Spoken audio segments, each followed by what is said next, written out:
Disciple of Christ Ministries. Yes, sir.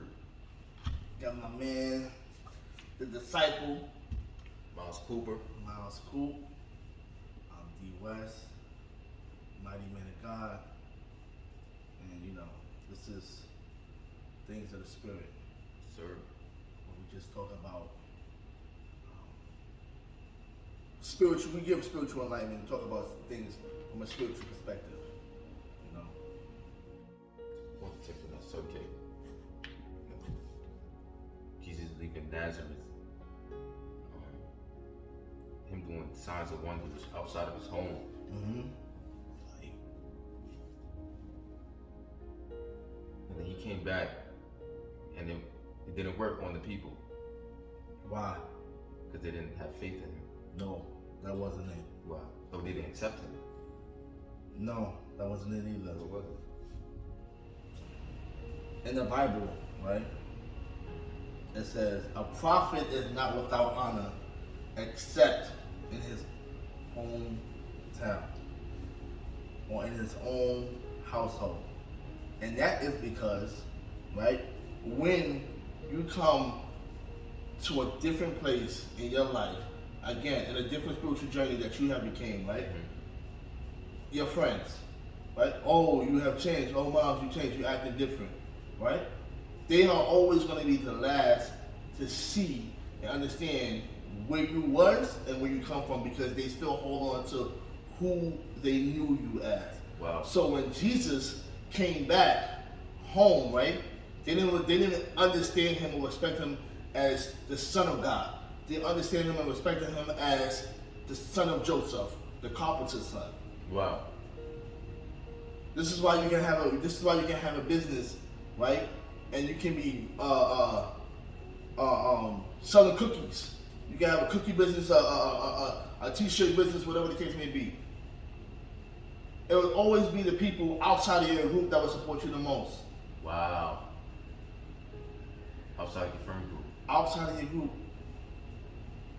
That's crazy. they're gonna always be the ones that want the discount. Wow. Meanwhile, the people outside is willing to pay full price and doubled up the orders, tripled up the orders. Right. It's crazy, man. Because they still see you as who you used to be, not who you are or where you're going. So what's your advice for a person that's in a certain environment that could correlate to what we're talking about? That's in a certain environment and they're just trying to reach their full potential, man. They just go for their God-given gift and their dreams. Like what should they do if they're around certain people that sees them as that same person that they started with? What's your advice? And the Bible said, and he did not do many works there, right? Because of their unbelief. So because of their unbelief, he was unable to do many works there because of who they still hold him to be. Wow. You see what I'm saying? And what Darby's saying, everybody's not meant to go where you're going. You know what I'm saying? Everybody's not meant to go where you're going. Everybody's not going to see who you are trying to be or who you are becoming to be, because they still have an outdated version of Coach Cool. You see what I'm saying? That outdated version of you is still who they begin and stuck in their head. But now when you become a new product or you become a new you and now you present yourself to other people, they receive you better. Wow. So does that correlate with a person like, should they separate from their friend group? Should they set boundaries? Should they move out of town and step into the unfamiliar? Like, what's your advice for a young person that's on that path, trying to do what God has ordained for them, but they're around certain people that just sees them as that same person that they grew up with? God is going to place, when God is trying to move you, he's going to put the pieces around you that you need, but you got to be able to see. Wow. Right? You can't stay with an outdated version when you're trying to become something new. Right. But he has to then put the supporting pieces around you to put you or to propel you to where you're going. It's gonna hurt because it's a sacrifice, man. You're sacrificing old habits. You know, I heard this thing from Prophet Passion. He said, "Get out of your father's house," meaning old habits, old mindsets, old way of thinking, your friend group that's hindering you, just bad things spiritually. You know, it's really time to elevate and get to the next level. You know, it's gonna require some sacrifices. Everything in life requires sacrifices. You know. When God told Abram before he became Abraham, he told him to leave his father's house and go to a place, right? And go to a place to where he would talk to you. And at that place where he talked to you, I will make you a father of many nations, right? But he still had to leave his father's house. Wow. You see what I'm saying? Yeah. So he had to leave his father's house and then go to a place where that's ordained for him for his purpose to go. Wow. So when Pastor is saying to leave the father's house, two men came in the house. So you feel like Abraham, like did he have a vision, like of what he wanted to do, or he just waited on God and He had faith. he had faith? What's the root behind faith? Obedience? Like how do you have faith, man? Like obedience?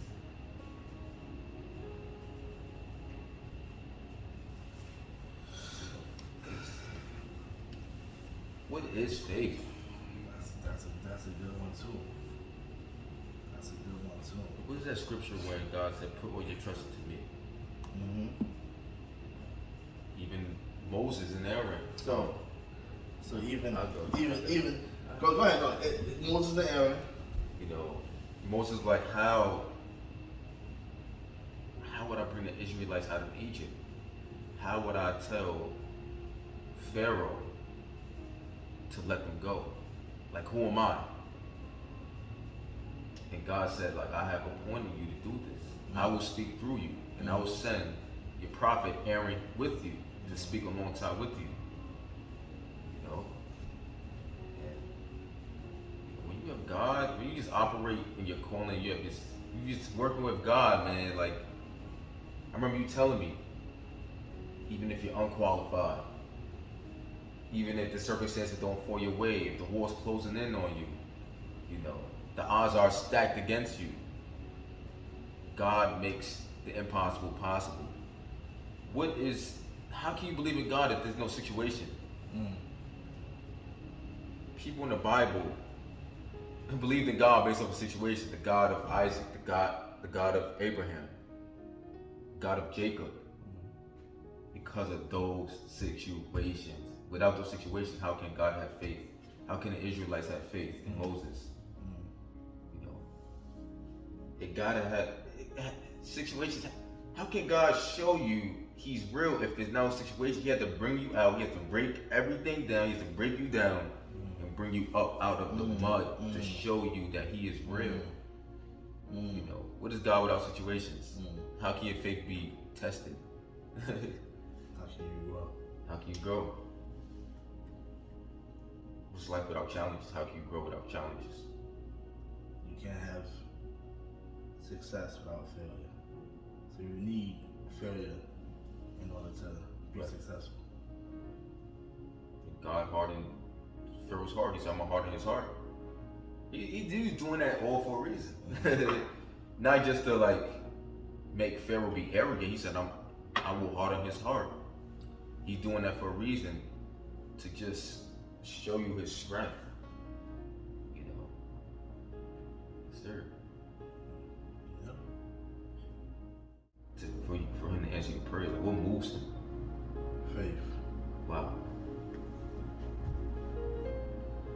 Faith. See, what if I said God doesn't answer prayers?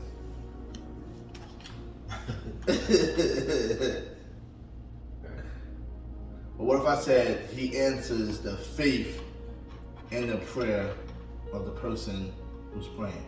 Wow. He said the faith, the prayer of the person who's praying. Yep. So a person who doesn't have faith, the answer is, their prayers will not get answered, basically. Without faith, Works of death. without faith, it's impossible to please God. It's showing that you're not trusting him without faith. If you don't have faith, how can he give you anything? You don't trust him. God said he's a selfish God. He wants you to put all his trust into him. No.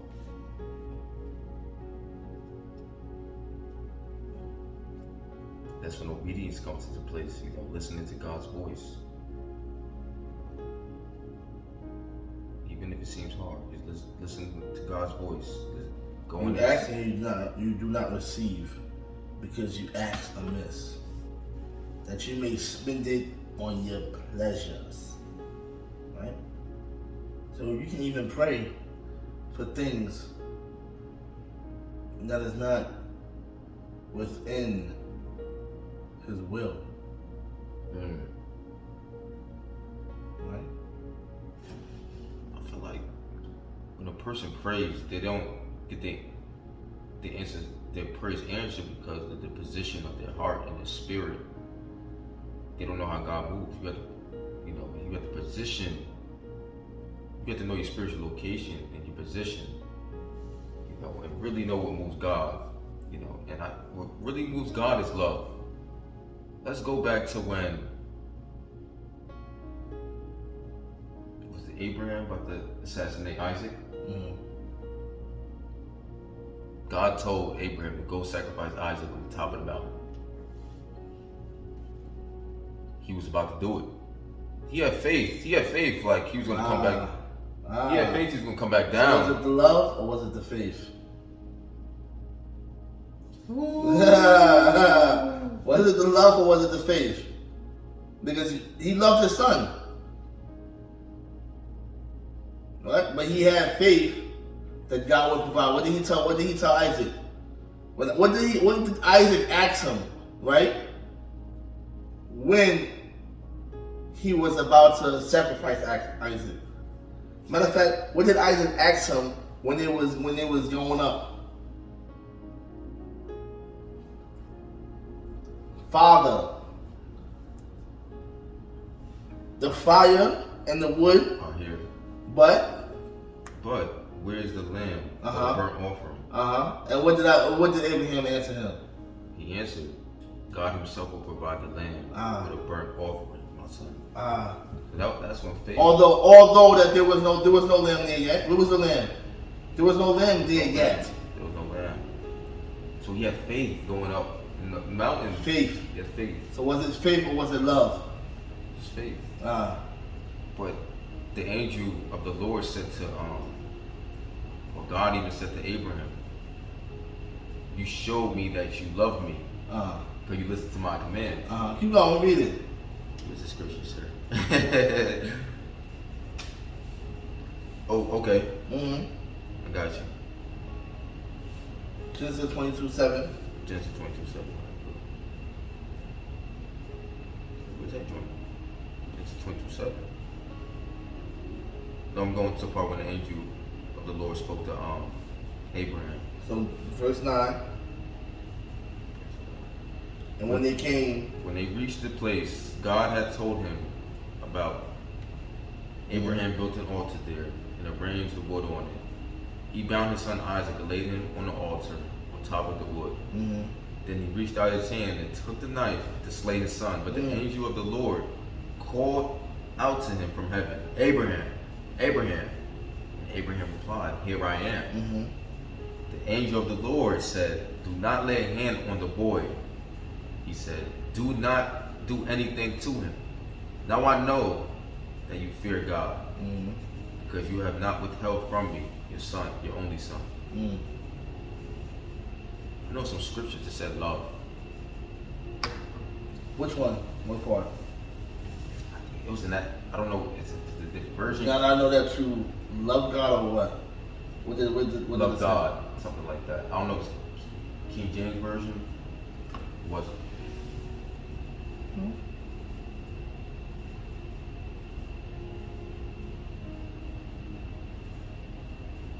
King James Version. Was that verse?